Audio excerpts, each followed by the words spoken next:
आज का हमारा टॉपिक प्रॉफिट और लॉस परसेंटेज है। और अगर आपने मेरा चैनल सब्सक्राइब नहीं किया तो सब्सक्राइब कीजिए। चलिए शुरू करते हैं। और लॉस परसेंटेज, तो प्रॉफिट का परसेंटेज कैसे निकालते हैं, लॉस का परसेंटेज कैसे निकालते हैं।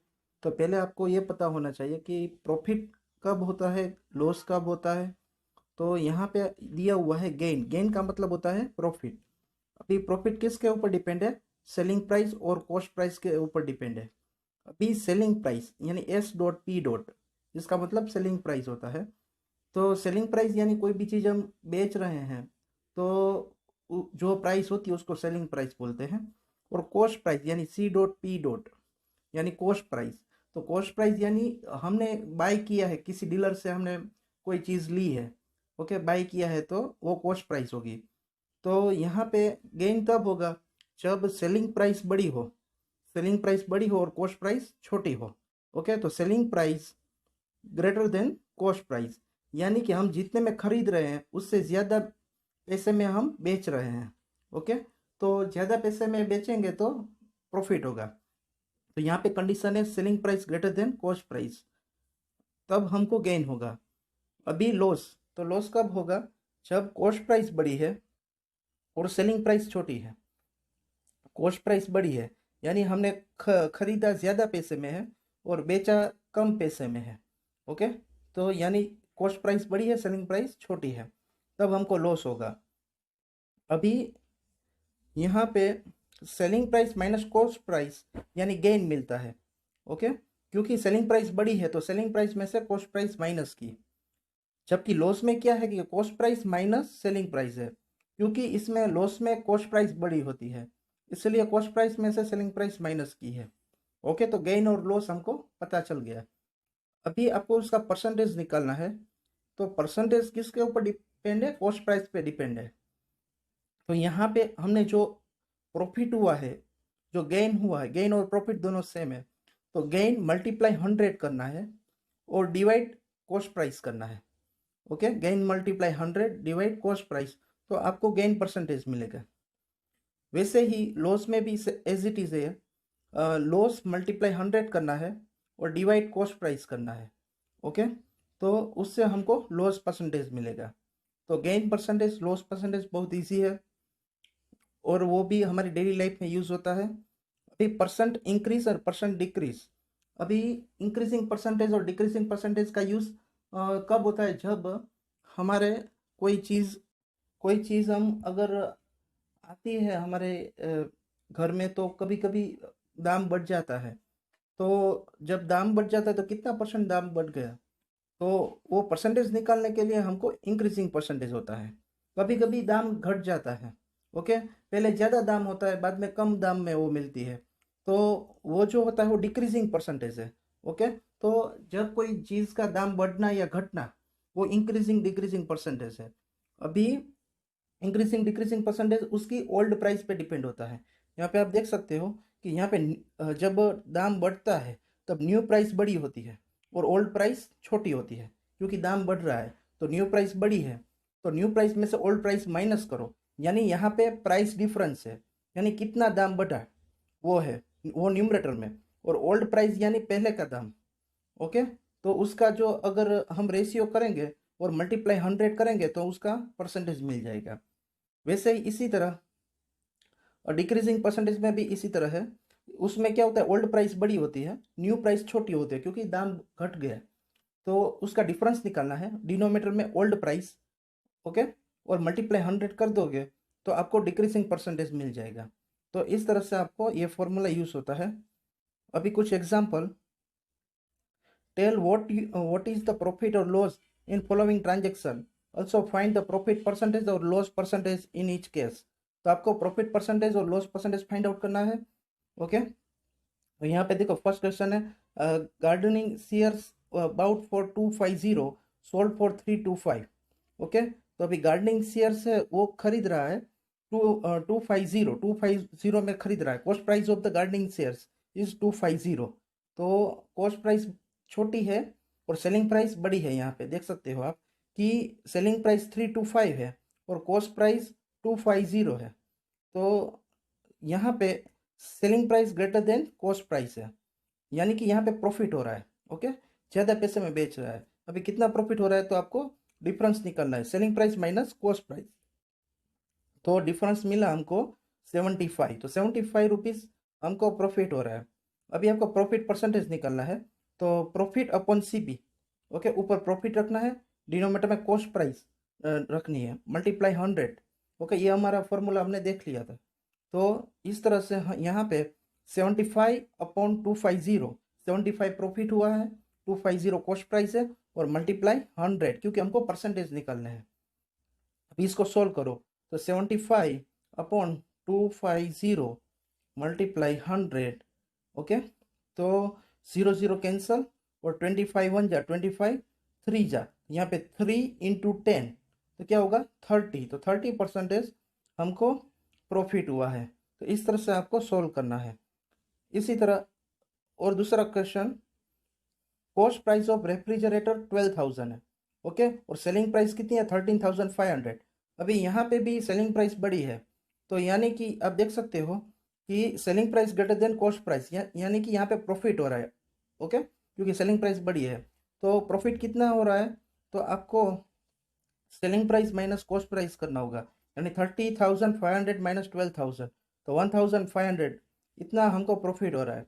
अभी आपको प्रॉफिट परसेंटेज फाइंड आउट करना है, तो प्रॉफिट परसेंटेज यानी profit upon CP multiply 100, okay, तो प्रॉफिट कितना हुआ है 1,500, ओके, और सेलिंग कॉस्ट प्राइस क्या है 12,000, और मल्टीप्लाई 100, इसको अगर सोल्व करोगे तो 12.5 आएगा, ओके, तो 12.5 है वो प्रॉफिट परसेंटेज है।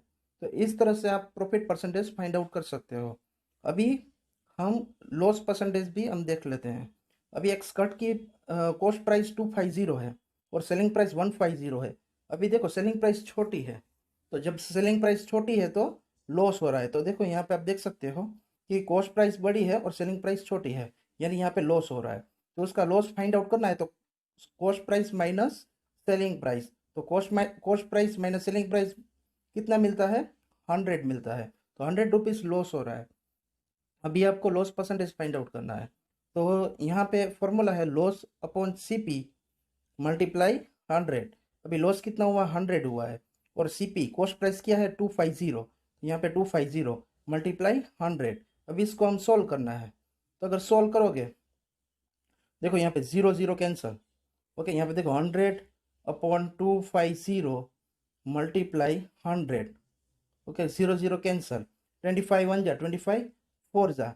अभी आपको देखो 4 इंटू 10 यानी 40, तो 40% हमको मिला यहाँ पे आंसर। तो इस तरह से आप लॉस परसेंटेज भी फाइंड आउट कर सकते हो। अभी आपको यहाँ पे क्वेश्चन है कि convert the each part of the ratio two percentage. अभी यहाँ पे रेशियो दिया हुआ है, उसको परसेंटेज में कन्वर्ट करना है। यहाँ पे 3:1 दिया हुआ है, ओके, तो ये रेशियो दिया हुआ, उसको परसेंटेज में अगर कन्वर्ट करना हो तो इसमें क्या होता है कि 3 पार्ट और 1 पार्ट, यानी टोटल कितना हुआ 4 पार्ट हुआ, ओके, तो 3 + 1 यानी 4 पार्ट। अभी परसेंटेज फाइंड आउट करना हो तो पहले फ्रैक्शन बनाना पड़ेगा। तो यहाँ पे देखो फ्रैक्शन बनाने के लिए क्या होता है कि फर्स्ट में क्या होता है 3 पार्ट है, टोटल में से 3 पार्ट है, टोटल कितना है 4, तो डिनोमिनेटर में टोटल रखना है, यानी 3/4 आएगा, ओके, और रेशियो वन वन है 1 पार्ट, और डिनोमिनेटर में टोटल पार्ट कितना है 4, ओके, तो 3/4 जेम 1/4, इस तरह से ये बनेगा। डिनोमिनेटर में टोटल पार्ट रख देना है दोनों रेशियो में। अभी दोनों साइड 100 से मल्टीप्लाई करो, ओके, 100 से मल्टीप्लाई क्यों किया है, क्योंकि फ्रैक्शन को परसेंटेज में कन्वर्ट करना है, तो दोनों को 100 से मल्टीप्लाई करो। देखो यहाँ पे दोनों को 100 से मल्टीप्लाई किया है, ओके, बाद में आपको कैंसलेशन करना है, 3/4 मल्टीप्लाई 100, ओके, तो 4 1 जा 25, 4 जा, ओके, तो यहाँ पे क्या आएगा 25 इंटू 3 यानी 75 आएगा। तो यहाँ पे लेफ्ट हैंड साइड 75 आएगा, राइट हैंड साइड क्या आएगा 1/4 मल्टीप्लाई 100, ओके, तो 4 1 जा 25, 4 जा, ओके, 25 इंटू 1, 25 इंटू 1 यानी 25%, ओके, तो यहाँ पे 25%, यहाँ पे 75%। तो इस तरह से आपको फाइंड आउट कर सकते हो। इसी तरह यहाँ पे भी इस तरह से ही है, 2 जेम 3 जेम 5 है, तो टोटल पार्ट्स कितने हुए, तो 2 + 3 + 5 यानी टोटल 10 पार्ट्स है, ओके, तो टोटल डिनोमीटर में रखना है, यहाँ पे देखो टोटल डिनोमीटर में बाद में 100 से मल्टीप्लाई कर देना है, तो आपको परसेंटेज मिल जाएगा। अभी क्वेश्चन 3 देखो, the population of city decreasing decrease from 25,000 to 2000 24,500, find the percentage decrease. अभी आपको कितना परसेंटेज डिक्रीज हुआ वो फाइंड आउट करना है, तो पहले आपको डिफरेंस फाइंड आउट करो कि कितना डिक्रीज हुआ है। तो देखो पहले कितना था 25,000, बाद में 24,500, यानी 500 डिक्रीज हुआ है। ओके, तो अभी डिक्रीजिंग परसेंटेज वाला फॉर्मूला है, तो ऊपर क्या है पॉपुलेशन डिक्रीज, तो वो क्या आएगा 500 आएगा, और नीचे ओरिजिनल पॉपुलेशन है, तो पहले पॉपुलेशन कितनी थी 25,000, तो डिनोमीटर में 25,000 है। ओके, बाद में आपको क्या करना है मल्टीप्लाई 100 कर देना है। अभी इसको सॉल्व करो, तो 500 upon 25,000 multiply 100। Okay, zero zero cancel, zero zero cancel, ये जीरो कैंसिल, 25 1 जा 25 2 जा, यानी 2% हुआ, तो 2% डिक्रीज हुआ है। इस तरह से आप डिक्रीजिंग परसेंटेज फाइंड आउट कर सकते हो। बाद में यहाँ पे क्वेश्चन 4 है, Arun bought a car 3,50,000. The next year the price went up to 3,70,000. What was the percentage of the price increasing? अभी कितना इंक्रीज हुआ है, तो इंक्रीज में क्या होता है न्यू प्राइस में से ओल्ड प्राइस माइनस करो, तो न्यू प्राइस में से ओल्ड प्राइस माइनस करो, यानी 20,000 इंक्रीज हुआ। उसको अगर परसेंटेज में कन्वर्ट करना है तो अमाउंट ऑफ चेंज, यानी जितना डिफरेंस है वो, और ओरिजिनल अमाउंट, और मल्टीप्लाई 100। तो आप देख सकते हो इसमें वैल्यू हमने पुट कर दी है 20,000 अपॉन 3,50,000 मल्टीप्लाई 100। इसको अगर सोल्व करोगे तो यहाँ पे आपको आंसर आता है 40/7 आएगा। इसको फ्रैक्शन में लिखा है 5 और 5/7%। तो इस तरह से आप इंक्रीजिंग परसेंटेज फाइंड आउट कर सकते हो। बाद में क्वेश्चन 5 में क्या है, यहाँ पे I buy TV for 10,000, sell it profit 20%, how much money do it get I get for it. अभी यहाँ पे कोई टीवी है, वो 10,000 में लिया हुआ है, अभी 20% प्रॉफिट चाहिए, तो इसका आपको सीपी का 20% निकालना है। तो यहाँ पे सीपी का 20% निकालो। ओके, प्रॉफिट ऑफ सीपी, तो 20% यहाँ पे निकालना है, तो 20% का मतलब क्या होता है 20/100, ऑफ का मतलब क्या होता है मल्टीप्लाई, और सीपी कितना है 10,000, तो 10,000, zero zero cancel, zero zero cancel, यहाँ पे क्या है कि 100 मल्टीप्लाई 20, तो क्या होगा 2,000, यानी कि हमको 2,000 प्रॉफिट लेना है। तो आपको जो कॉस्ट प्राइस है उसमें प्रॉफिट क्या करना होगा प्लस करना होगा, प्लस प्रॉफिट करोगे तो सेलिंग प्राइस मिल जाएगा। ओके, तो आप यहाँ पे देख सकते हो कि कॉस्ट प्राइस में प्रॉफिट प्लस किया तो सेलिंग प्राइस 12,000 मिलता है। ओके, तो इस तरह से आपको सेलिंग प्राइस फाइंड आउट कर सकते हो। अभी क्वेश्चन 6 देखो, Juhi sell washing machine 13,500. She loses 20% in bargain. What was the price at which the she bought it? यानी यहाँ पे सेलिंग प्राइस दी हुई है 13,500, और आपको कॉस्ट प्राइस फाइंड आउट करनी है, और यहाँ पे 20% लॉस हो रहा है। ओके, बार्गेनिंग करके 20% लॉस हो रहा है, तो आपको कॉस्ट प्राइस फाइंड आउट करनी है। तो यहाँ पे क्या होगा, पहले लॉस फाइंड आउट करना होगा, तो लॉस कैसे मिलेगा, तो लॉस परसेंटेज से मिलेगा, तो लॉस परसेंटेज ऑफ सीपी, अभी सीपी हमको मालूम नहीं है कॉस्ट प्राइस, वो तो फाइंड आउट करना है, तो उसको एक्स एज्यूम करो, यानी 20% ऑफ एक्स आएगा। ओके, अभी 20% ऑफ एक्स यानी 20/100 इंटू एक्स। अभी यहाँ पे कैंसलेशन करो, 21 जा 25 सा, यानी 1/5 इंटू एक्स आएगा, यानी x/5 आएगा आंसर। ओके, तो इस तरह से x/5 है वो लॉस हुआ है। अभी आपको सेलिंग प्राइस यहाँ पे दी हुई है 13,500। सेलिंग प्राइस किस तरह से मिलती है लॉस में, तो क्या कॉस्ट प्राइस में से क्या करो लॉस को माइनस करो, कॉस्ट प्राइस में से लॉस को माइनस करना है। तो यहाँ पे देखो ऐसे ही किया कि कॉस्ट प्राइस में से लॉस माइनस कर दो, यानी कॉस्ट प्राइस एक्स है उसमें से x/5 माइनस करो। अभी यहाँ पे एलसीएम लिया है, x माइनस x/5 है, अभी एलसीएम ले लो, यहाँ पे 1 है तो किसके साथ मल्टीप्लाई करना पड़ेगा 5 से, तो डिनोमीटर में 5 से, तो न्यूमरेटर में भी 5 से करना पड़ेगा। ओके, तो 5 इंटू एक्स यानी 5x माइनस एक्स अपॉन 5, अभी 5x माइनस एक्स यानी 4x, तो 4x अपॉन 5, तो 4x अपॉन 5 है वो हमको सेलिंग प्राइस मिली। समझ में आ गया? तो इस तरह से इसको सोल्व करके 4x अपॉन 5 आया, वो सेलिंग प्राइस मिली 13,500।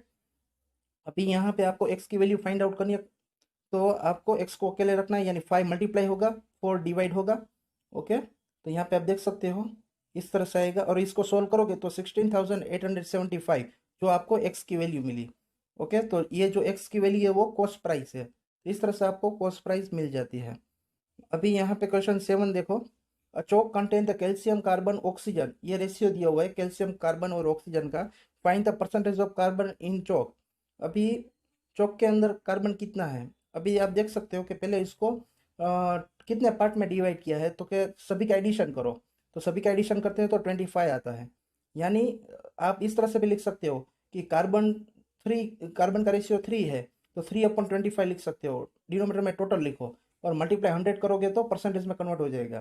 तो 25 1 जा 25, 4 जा तो 4 इंटू 3 करो, तो 4 3 से क्या आएगा 12, तो यहाँ पे आपको 12% कार्बन है। ओके, बाद में आपको यहाँ ऐसा बोला है कि अगर कार्बन 3 ग्राम है चौक में, तो टोटल चौक का वेट कितना होगा, यानी कि आपको सपोज कि चौक का वेट x है, चौक का वेट क्या है x, तो उसका 12% क्या है कार्बन है, तो 12% ऑफ x क्या है कार्बन है, कार्बन कितना है 3 ग्राम है, यहाँ पे दिया हुआ है कि कार्बन 3 ग्राम। ओके, देख सकते हो आप 3 ग्राम कार्बन दिया हुआ है, तो 12% of x is equal to 3 gram. तो इस तरह से आपको सेंटेंस मिलेगा। अभी 12% है 12/100। ओके, ऑफ का मतलब मल्टीप्लीकेशन, x इक्वल टू 3, अभी 100 उस तरफ जाएगा 12 नीचे जाएगा। ओके, तो इस तरह से ये इस फॉर्म मिलेगा, x को अकेले रखना है, बाद में इसको सॉल्व करके तो 25 ग्राम, यानी चौक 25 ग्राम का होगा। ओके, इसी प्रकार यहाँ पे देखो कि एक बुक है वो बाई की हुई है 275 में, और सेल इट लॉस 15% लॉस में वो सेल कर रहा है। ओके, तो does it sell it for, अभी कितने में वो बेचेगा, लॉस हो रहा है 15%, तो पहले लॉस फाइंड आउट करो। तो लॉस परसेंटेज ऑफ CP यानी 15% ऑफ 275, तो यानी 15/100 इंटू 275, इसका आता है 41.25। अभी ये जो लॉस हुआ है वो कॉस्ट प्राइस में माइनस कर दोगे तो आपको सेलिंग प्राइस मिलती है 233.75। ओके, तो इस तरह से आप सेलिंग प्राइस फाइंड आउट कर सकते हो। थैंक यू फॉर दोस्तों, वॉचिंग। अगर आपको ये वीडियो अच्छा लगा हो तो मेरी चैनल जैमिन एजुकेशन को सब्सक्राइब कीजिए और बेल आइकॉन को दबाइए।